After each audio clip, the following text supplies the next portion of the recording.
La réforme du 100% santé modifie de fond en comble les règles du jeu dans la distribution d'optique et d'audioprothèses.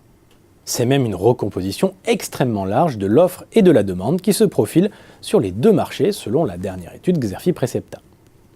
Dans l'optique, la mise en place du 100% santé en janvier 2020 va se traduire par une augmentation des volumes de vente et par une descente en gamme globale de l'offre et de la demande.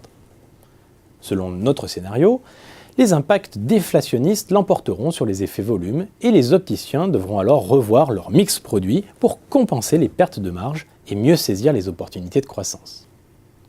Concernant le marché de l'audioprothèse, la mise en place de la réforme entre 2019 et 2021 aura un impact encore plus massif sur l'évolution et la composition du marché. Principales victimes de ces ajustements, les acteurs positionnés sur l'entrée de gamme doivent maintenant engager un travail de différenciation, tandis que l'optimisation des coûts et une spécialisation renforcée s'imposent sur le moyen haut de gamme. Plus que jamais, la mise en place de nouveaux schémas de synergie s'affirme comme un enjeu majeur, aussi bien au niveau du couple optique-audioprothèse qu'au niveau de la fabrication-distribution ou encore du physique digital. Acuitis est l'un des acteurs qui a poussé le plus loin cette logique de synergie.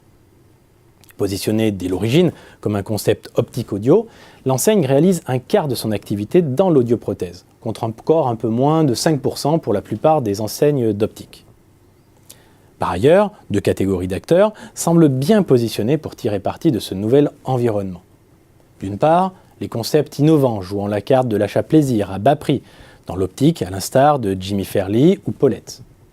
D'autre part, les enseignes de grandes surfaces alimentaires comme Leclerc ou Carrefour, qui se différencient par la puissance de leur enseigne et par le trafic élevé qu'elles génèrent. Mais la réforme aura avant tout des retombées majeures sur l'organisation des filières, en précipitant des bouleversements en cascade, tant du côté des fournisseurs que celui des OCAM. Les menaces qui planent sur les marges des distributeurs, ou pire encore, sur leur existence, obligent ces maillons aval et amont à se repositionner sous l'égide de puissants groupes.